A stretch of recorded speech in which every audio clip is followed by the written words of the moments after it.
So it's finally here, the MSI Claw 8 AI Plus, an 8-inch Intel-based handheld tablet that I've been really looking forward to. Now this is the most expensive handheld that I've actually bought. I've had the Legion Go, which is quite pricey. I've got the Steam Deck, the Ally, but this one comes into £899 in the UK and I believe $899.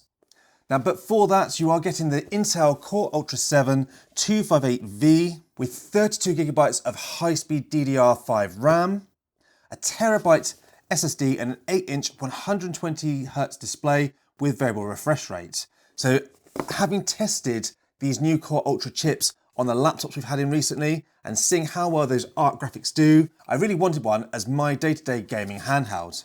Now, previously I've mostly been using the Legion Go and I've loved that, but I do feel that those Ryzen chips, although the CPU performance is amazing, that graphics chip really could do with a boost. So we're going to unbox this one now and start testing it out. Right, we have a quick setup guide.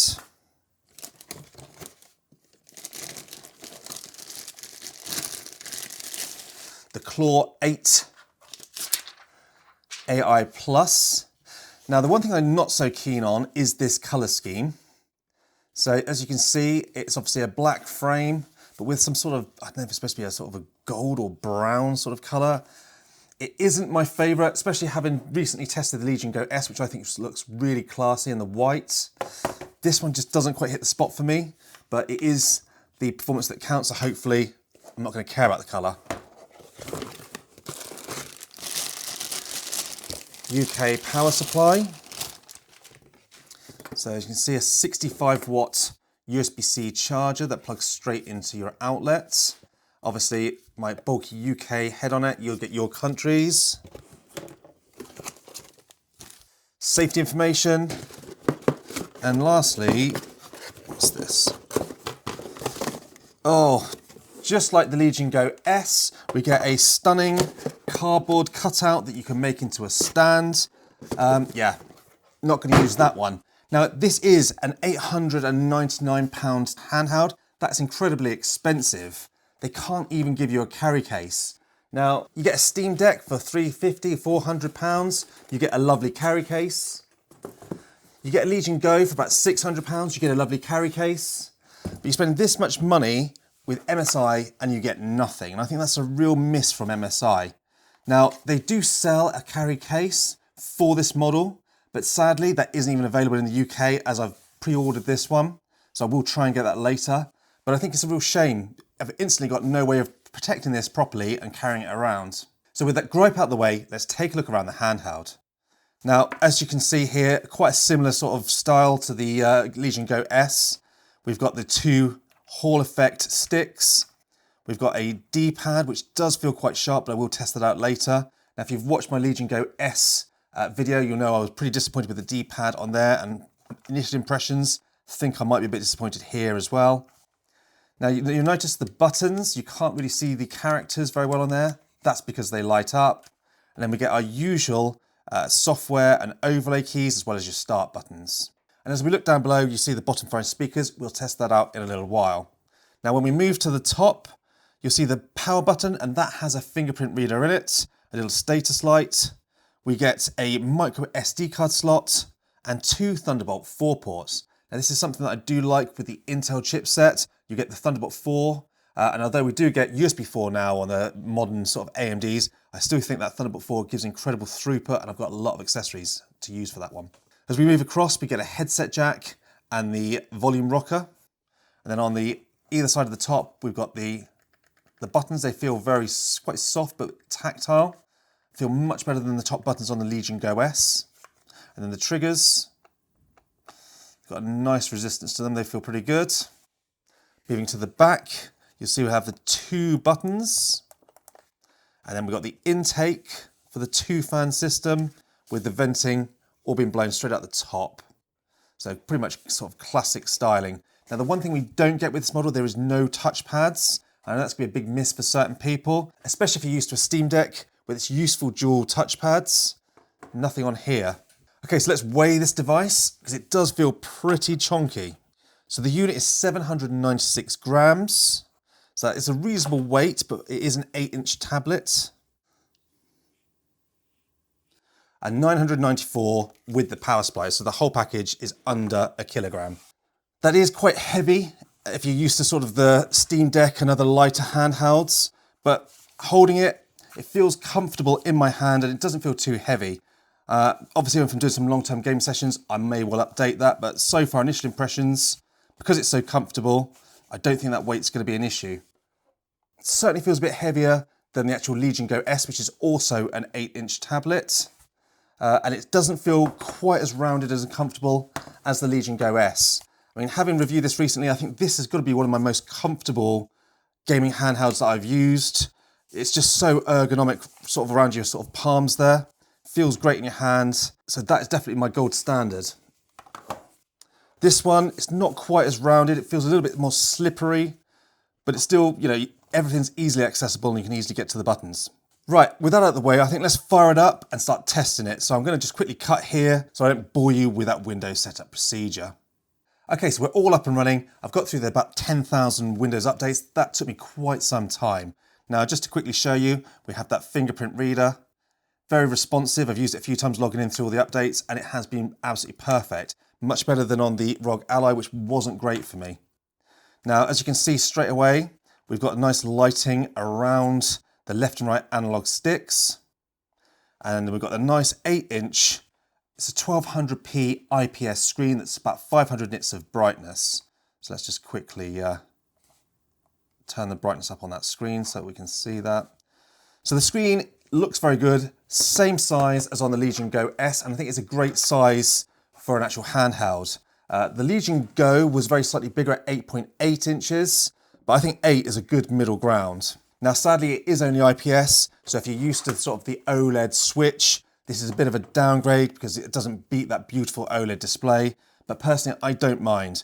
Obviously, it is a touch screen, and that 120 Hz with VRR certainly makes it a comfortable experience for gaming. So this comes with the MSI Control M software.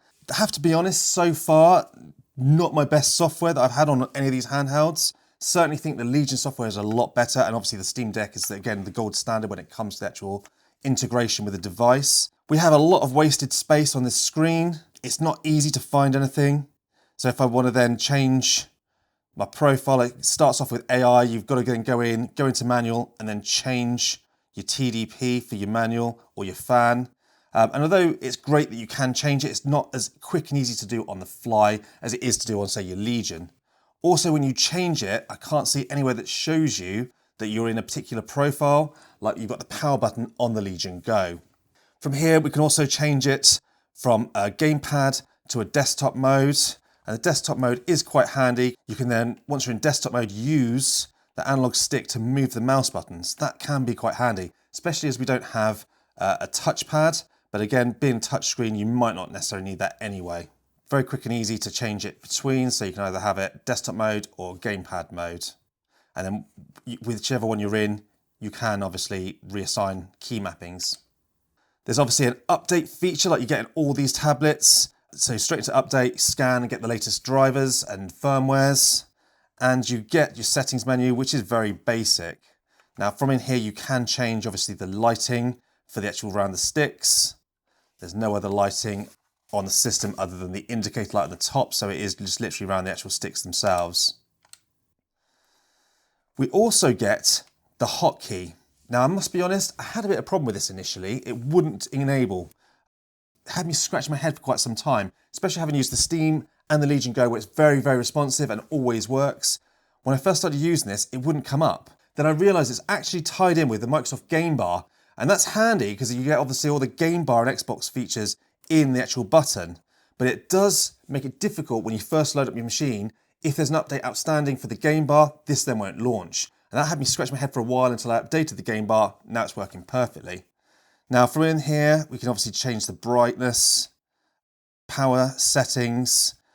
We can change the control mode from like desktop to gamepad. But the one thing that I do think is missing, unless I'm just completely missing it, is I can't easily change the TDP of this device in here.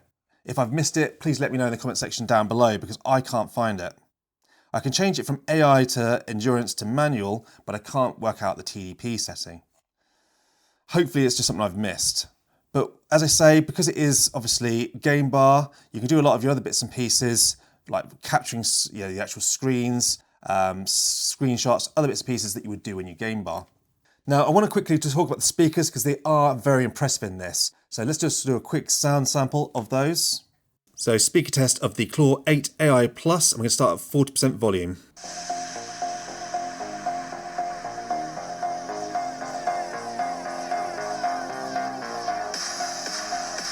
Now 70%.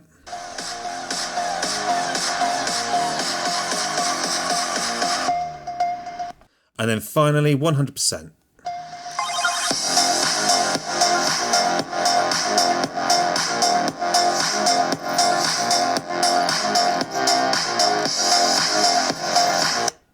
So that is really quite impressive. Of all the handhelds that I've been playing and testing with, these definitely sound by far the best. The fact they shoot it to you as well, it just sounds great. It's like punching it right into your face. So now that we've looked around the device and tested the screen and speakers, let's talk about the performance. And so far, I have been thoroughly impressed with the Intel 258V in this actual handheld. Especially I like having that 32GB of high-speed RAM. Now, with regard to the CPU benchmarks, this performs just like the Galaxy Book 5 Pro that we've recently tested with the same Intel chip, which proves thermally there's no trouble cooling this chip. The single core score is absolutely fantastic and way ahead of my previous Legion Go that I've been using, and the multi-core score is pretty good as well for that 8-core chip with no hyper-threading. But obviously by doing that, Intel have made a much more efficient chip in this device. Now sadly I haven't had enough time to fully test the battery life, but I will be coming back with a long-term review where I will do a lot more battery testing. Now with regards to the actual GPU in this model, it scores incredibly well in the TimeSpy benchmark, well ahead of the Legion Go or the ROG Aloe that I have previously tested.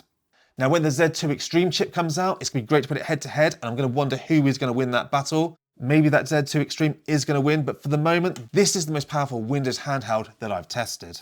Now moving on to the actual gaming, this is a real beast, and first of all I tested some of my favourite games, Apex and Finals, on my 240Hz 1080p screen. Plugging in my peripherals into here into a dock, it performed flawlessly. I wouldn't have known that it wasn't on just an entry-level desktop. There's no throttling, it maxes out about 40 watts in long-term gaming sessions, and it's a really comfortable gaming experience when it's hooked up.